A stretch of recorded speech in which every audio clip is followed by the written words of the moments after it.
Olá, companheiros e companheiras, eu sou a Kelly Maforte, da Coordenação Nacional do MST, e este é o nosso programa Análise de Conjuntura Semanal. Nele, nós discutimos os principais temas que afetam a vida do povo brasileiro, especialmente do nosso povo sem terra, acampado e assentado. Então, bora lá! Neste programa, nós vamos debater os 3 principais temas que nos afetam e também as 3 principais bandeiras de luta contidas neles. Primeiro, a questão da urgência da vacinação já. Nós estamos enfrentando o pior momento da pandemia no nosso país. Nós temos um governo que está do lado do vírus e contra o povo. E isso não se trata de uma má gestão ou de uma irresponsabilidade. Isto é um projeto de poder. Bolsonaro quer nos matar de diferentes formas. E para isso, incentiva aglomerações, é negacionista. Nós temos que enfrentar os nossos problemas. Chega de frescura, de mimimi. Vamos ficar chorando até quando? Temos que enfrentar os problemas. Onde vai parar o Brasil se nós pararmos? E não se organizou para adquirir o número de vacinas suficientes para proteger o nosso povo. Infelizmente, estamos no final da fila dos pedidos aos principais laboratórios de todos os países no mundo que produzem as vacinas. O nosso país não produz essas vacinas com autonomia e tem todo um problema relacionado à questão da nossa dependência e o problema das patentes. O fato é que nós hoje somos o pior lugar do mundo para se enfrentar uma pandemia. Nós já passamos em números proporcionais o outro local, outro país que também era epicentro da pandemia, que é os Estados Unidos. Estamos no Brasil batendo médias diárias que são muito próximas a 2.000 casos por dia. Em apenas 2 meses e meio, já estamos chegando a outros 60 mil. 10 meses, 200 mil. 2 meses, 60 mil. E isso ocorre porque o vírus também foi se modificando, se mutando. E estas novas cepas do vírus, inclusive cepas que circulam no mundo, que também estão presentes aqui no Brasil, mas cepas que nós desenvolvemos em Manaus com esta terrível aglomeração incentivada pelo governo, ela tem até 8 vezes mais capacidade de transmissibilidade. E isso exerce uma enorme pressão sobre o Sistema Único de Saúde. E é por isso que praticamente todas as capitais estão com seus sistemas de saúde em colapso ou próximos do colapso. No estado de São Paulo, por exemplo, nos próximos 15 dias, se não houver medidas mais enérgicas, nós teremos um colapso no sistema de saúde, tanto público como privado. Então, é urgente que nós nos cuidemos do nosso povo, avancemos nos cuidados de uso de máscaras, álcool gel, evitemos aglomerações e cuidemos de todos os protocolos. Mas, além disso, temos que exigir vacina e vacinação para todos e para todas. E exigir que o governo Bolsonaro se responsabilize por esse genocídio que ele está provocando. Não vão nos calar. Essa semana, nós tivemos o lançamento do Ato pela Vida, no qual nós lançamos um manifesto e, junto com vários ex-ministros da saúde, endossamos este coro em defesa da vacinação, em defesa da vida e em contra a todo esse processo de morte, e dissemos em alto e bom tom: Bolsonaro é um assassino. O outro tema que nos afeta muitíssimo é o tema da necessidade da volta do auxílio emergencial. O nosso país convive hoje com marcas muito terríveis do ponto de vista da precarização do trabalho, mas também da falta de acesso ao trabalho e da falta de acesso à renda. Dos 100 milhões de pessoas que compõem a população economicamente ativa do nosso país, nós temos 14 milhões de desempregados e desempregadas, 6 milhões em condição de desalentados que deixaram de procurar empregos, 40 milhões de pessoas vivendo de bico, numa condição que é uma condição completamente instável do ponto de vista da garantia mínima das condições de sobrevivência. E apenas 36 a 40 milhões de pessoas com carteira assinada, mas com direitos bastante solapados já pela reforma trabalhista aprovada no governo Temer. Esta situação ela se agrava ainda mais porque nós temos 84 milhões de pessoas que convivem com algum tipo de insegurança alimentar e 15 milhões de brasileiros e brasileiras já estão convivendo todos os dias com a fome. E as mulheres que compõem, que estão à frente de 45% das famílias brasileiras, exercendo o papel de comando como chefe de famílias, são as que mais sofrem, tendo que administrar os conflitos decorrentes da falta de comida e da falta de renda. Essa situação também é agravada com a alta do preço dos alimentos. Sabemos que no ano passado a maior taxa de inflação foi justamente sobre alimentos essenciais da cesta básica. Um salário mínimo que sequer o povo brasileiro tem acesso, a maioria do povo brasileiro, não compra apenas uma cesta básica e meia.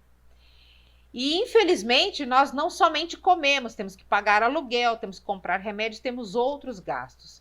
Então, isso significa que as pessoas estão fazendo conta para poder sobreviver e passar o mês e pagar as suas contas. Os despejos não foram interrompidos durante a pandemia. Agora, recentemente, nós tivemos uma importante resolução do Conselho Nacional de Justiça que recomenda para todos os juízes do país parem os despejos durante a pandemia, tanto no espaço urbano como também no espaço rural. Mas é muito urgente a volta do auxílio emergencial. O ano passado, 65 milhões de brasileiros e brasileiras acessaram este benefício. E agora, o governo tentou chantagear que o auxílio emergencial deveria vir junto com um pacote para poder desvincular os recursos obrigatórios da União para saúde e educação. Isso, felizmente, não passou no Congresso. Mas precisamos estar atentos, porque o governo sempre vai querer chantagear em cima do auxílio emergencial. Um outro ponto é a questão do valor. O governo anunciou 4 parcelas de R$ 250, com gás de cozinha a R$ 100, com um pacote de arroz a R$ 30. R$ 250 dá para quê mesmo? Então é preciso que a gente lute por R$ 600 enquanto durar a pandemia e para R$ 1.200 para as famílias chefiadas por mulheres. O Senado votou em primeiro turno a PEC emergencial, que assegura os recursos para o auxílio emergencial, mas esta briga ainda depende de mais uma votação no Senado e 2 votações na Câmara, e aí com isso indo para a sanção presidencial. Estamos atentos nessa luta pela volta ao auxílio emergencial. E também lutamos e reivindicamos que os vetos ao PL 735, que é o auxílio emergencial dos trabalhadores e trabalhadoras do campo, seja derrubado.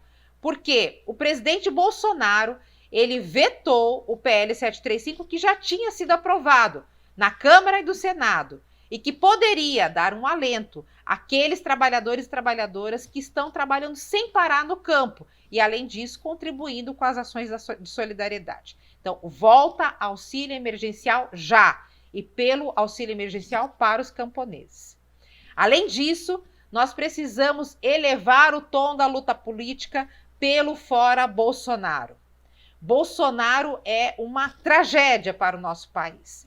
Bolsonaro está comandando uma máquina de guerra contra os pobres, especialmente contra o povo negro. A coalizão negra de direitos, se levantou recentemente numa ação muito importante, seguindo todos os protocolos de sanitários. Eles foram às ruas e disseram que se somaram a essa luta pela volta ao auxílio emergencial.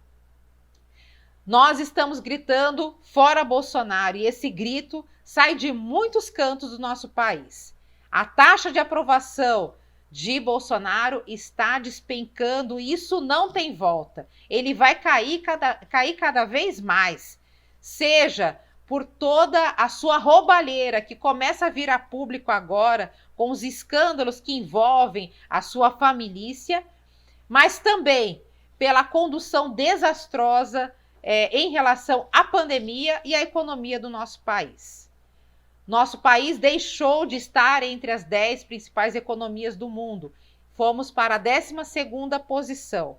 Nós estamos enfrentando um projeto que quer entregar tudo.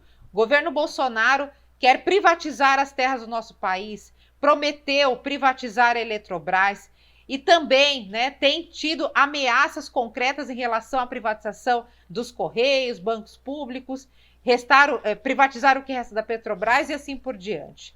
Temos que estar muito atentos e atentas, despertas diante dessa situação. E fora Bolsonaro é uma necessidade para salvar vidas. É verdade que os 66 pedidos de impeachment que estão protocolados no Congresso Nacional foram sumariamente ignorados pelo presidente da Câmara. E mesmo com esta votação no Congresso que favorece o chamado centrão, direitão e também o projeto de Bolsonaro, mas mesmo com esta vitória na presidência da Câmara e do Senado, nós não podemos esmorecer, porque a nossa luta não pode ser pautada somente pela luta institucional. É nas ruas que nós vamos exigir fora Bolsonaro e que a institucionalidade encontre as formas para poder garantir o afastamento imediato deste presidente, que é um presidente da morte. É por isso que os panelaços voltaram, é por isso que a indignação está nas ruas, tem muitos muros que estão amanhecendo com decorações, precisamos aumentar tudo isso. E, nesse sentido, foi realizada a 2ª plenária das frentes Brasil Popular e Povo Sem Medo, no dia 3 de março. E nesta plenária, nós tiramos um calendário unificado, um manifesto e também colocamos um alerta na nossa plenária.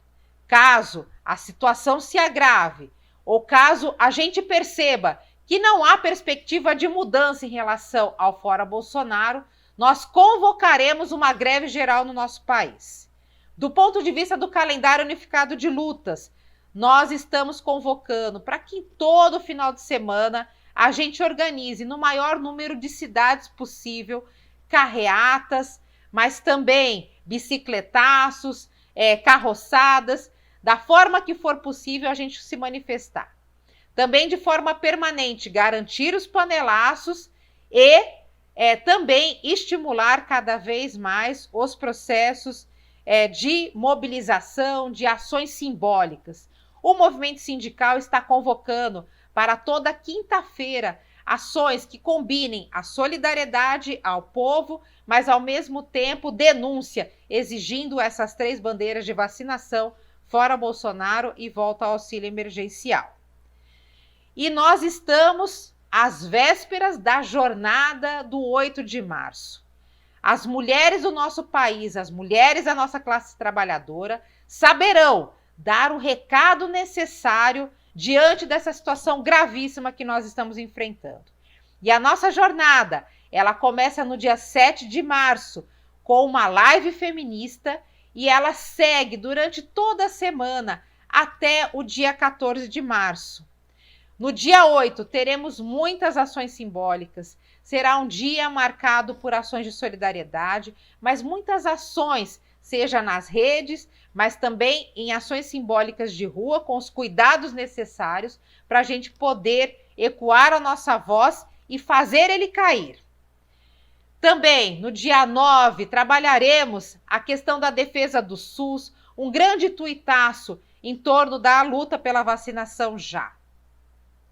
No dia 10, trabalharemos ações de solidariedade e também estamos estimulando a doação de sangue para poder suprir os hemocentros do nosso país que estão com muitas dificuldades. Esse é um gesto de solidariedade muito grande que nós precisamos estimular. No dia 11, faremos lutas que vão pautar a questão da volta ao auxílio emergencial, e aí temos locais muito simbólicos, né, que podem ajudar a pautar este tema. E também no dia 12 nos somaremos a uma pauta internacional em solidariedade às mulheres que estão presas políticas no mundo. No dia 13, faremos um grande festival internacional das mulheres em luta, né, por todo o mundo. E no dia 14, marcaremos a nossa indignação diante da impunidade ao assassinato de Marielle Franco. Marielle Franco e Anderson Gomes foram vítimas das milícias. E o projeto que está no poder tem as mãos manchadas de sangue. Sangue de Marielle, sangue de Anderson Gomes, sangue do povo brasileiro. No dia 14, plantaremos muitas Marielles e faremos isso nas nossas áreas, plantando muitas árvores dentro do nossa campanha permanente, nosso plano nacional, plantar árvores, produzir alimentos saudáveis. Mas, além disso, faremos atos de denúncia contra esta impunidade ao assassinato de Marielle Franco. Nesta jornada do março, nos aromas de março, seremos muitas Marielles, seremos Dandaras, seremos Olgas, seremos Marias Marins. Nós seremos todas, e é por isso que convocamos toda a sociedade brasileira para que se mobilize com as mulheres, para que a gente possa, de fato, construir um calendário de lutas que vá num crescente, agora de março, abril com a luta camponesa, em defesa da saúde, e que chegue no 1º de maio, com um grande ato em defesa dos direitos dos trabalhadores e trabalhadoras. Estamos em casa, estamos nos cuidando, mas estamos também nas ruas, nas ações simbólicas, estamos nas redes, estamos nos roçados. Não vão nos calar. Fora Bolsonaro, e vamos nos cuidar, companheirada, porque nos manter vivas e vivos é uma tarefa revolucionária.